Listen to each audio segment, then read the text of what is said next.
नमस्कार मित्रांनो. 2025 हे साल भारतीय संविधानाचा अमृत महोत्सवी वर्ष आहे. 26 नोव्हेंबर 1949 रोजी आपल्या संविधान सभेनं संविधान स्वीकृत केलं आणि 26 जानेवारी 1950 पासून संविधान संपूर्ण देशभरामध्ये लागू झालं. त्याला 2025 साली 75 वर्ष पूर्ण होत आहे. तर या अमृत महोत्सवी वर्षानिमित्त आपण भारतीय संविधानाचा थोडा आढावा घेतला पाहिजे आणि 75 वर्षाची जी आपली प्रजासत्ताक लोकशाही म्हणून जी वाटचाल झालेली आहे त्याचं देखील अवलोकन केलं पाहिजे. मग जेव्हा आपण संविधानाचा स्वीकार केला तेव्हा अनेकांनी आपल्या लोकशाहीबद्दल संविधानाबद्दल शंका व्यक्त केली होती की भारतासारख्या एवढ्या प्रचंड मोठ्या देशामध्ये जिथे इतक्या मोठ्या प्रमाणात विविधता आहे अशा देशामध्ये खरोखर हे संविधान यशस्वी होईल का, इथे लोकशाही व्यवस्था रुजू शकेल का आणि भारताची एकसंधता ही अबाधित राहील का, अशा प्रकारचे प्रश्न त्यावेळी देखील उपस्थित करण्यात आले होते.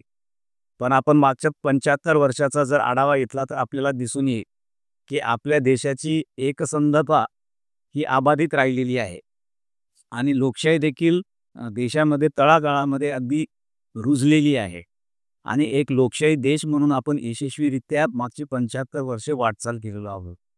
आपण जर आशिया खंडाच्या नकाशावर नजर टाकली तर आपल्याला दिसून येईल की आपल्या बरोबरच किंवा त्याच्यात थोडंफार मागपुढं जे देश स्वतंत्र झाले होते त्या देशामध्ये लोकशाही रुजू शकलेली नाही, तिथे संविधान त्यांचे यशस्वी होऊ शकलं नाही. आपण पाकिस्तानचं उदाहरण घ्या, बांगलादेशाचं उदाहरण घ्या, श्रीलंका पहा किंवा अन्य आशियाई देश पहा, तिथे संविधान किंवा लोकशाही टिकू शकली नाही. या दक्षिण आशियामध्ये आपला भारत हा एकमेव देश आहे जिथे संविधानिक लोकशाही व्यवस्था यशस्वीपणे राबवली गेली आहे. याचं कारण काय आहे तर आपल्या एकूण देशाची जी संस्कृती आहे आणि आपल्या देशामध्ये एक परिवर्तनीयता देखील आहे. तर यामुळं एक उदारमतवादी संस्कृती असल्यामुळं नवीन बदल स्वीकारण्याची वृत्ती आपल्या लोकांमध्ये असल्यामुळं इथे लोकशाही व्यवस्था विकसित होऊ शकली, ती तळागाळापर्यंत रुजू शकलेली आहे. आपल्या संविधानानं काय केलेलं आहे, केवळ देशाची एकता आणि एकात्मता अबाधित ठेवणं इतकंच नाही तर आपल्या घटना निर्मात्यांना जे अपेक्षित होतं की या संविधानिक लोकशाहीच्या माध्यमातून देशामध्ये सामाजिक आणि आर्थिक न्यायाची स्थापना झाली पाहिजे. आपल्यामध्ये जी विषमता आहे, जी सामाजिक आणि आर्थिक दरी आहे ती कमी झाली पाहिजे आणि सर्व नागरिकांना न्याय मिळाला पाहिजे. या उद्दिष्टाप्रती पोहोचण्यासाठी खूप पावलं आपल्या सरकारांनी उचलली आणि त्यामध्ये आपल्याला बऱ्यापैकी यश देखील आलेलं आहे. काही उणिवा निश्चित आहे, पण आपण जितक्या प्रमाणामध्ये यशस्वी झालेलो आहोत त्याच्या आत्मविश्वासावर राहिलेल्या उणिवा देखील आपण पुढच्या काळामध्ये पूर्ण करू शकतो. आपल्या संविधानानं प्रत्येक नागरिकाला समान अधिकार दिलेले आहे.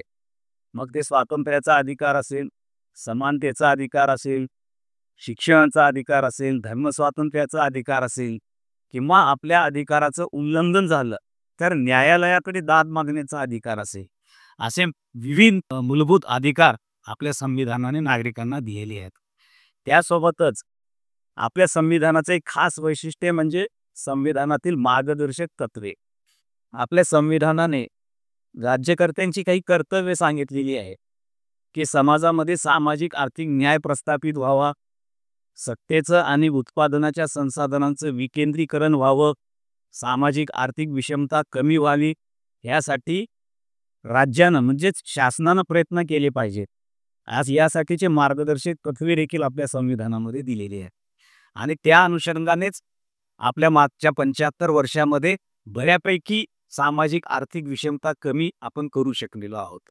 उणिवा निश्चितपणे आहेत, प्रगती झालेली आहे, पण त्याच वेळी एक आर्थिक दरी देखील वाढलेली आहे. पण या संविधानाच्या आधारावर संविधानिक चौकटीमध्ये राहूनच आपण हे प्रश्न देखील सोडवू शकतो, असा आत्मविश्वास मागच्या 75 वर्षांनी आपल्याला दिलेला आहे. त्यासोबतच सर्वात महत्त्वाचं वैशिष्ट्य जर आपल्या संविधानाचं काही असेल तर ती म्हणजे नागरिकांची कर्तव्य. संविधानाच्या अनुच्छेद 51 अ मध्ये नागरिकांची कर्तव्ये दिलेली आहेत.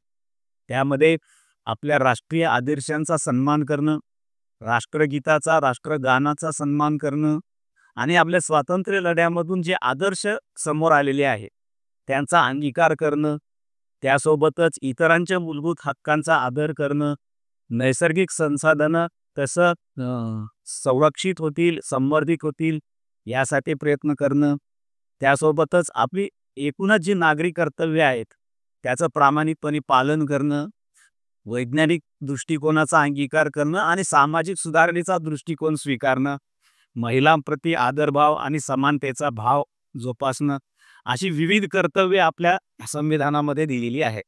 हे देखील आपल्या संविधानाचे खास वैशिष्ट्य म्हणावे लागेल.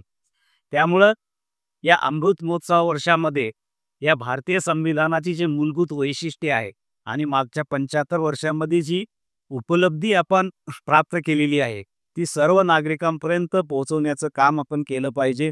संविधानाप्रती सर्व नागरिकांना जागरूक केलं पाहिजे आणि आपले जे संविधानाचे मूलभूत अधिकार आहेत, मूलभूत कर्तव्य आहेत, मार्गदर्शक तत्त्वे आहेत आणि त्याचे जे मूलभूत तत्व आहेत, जे स्वातंत्र्य, समता, बंधुता जे संविधानाच्या उद्देशिकेमध्ये दिलेले आहेत याबद्दल समाजाला जागरूक केलं पाहिजे आणि आपण सर्वजण हे जनजागृतीचं काम करण्यासाठी आपलं योगदान द्याल अशी मी अपेक्षा करतो. धन्यवाद.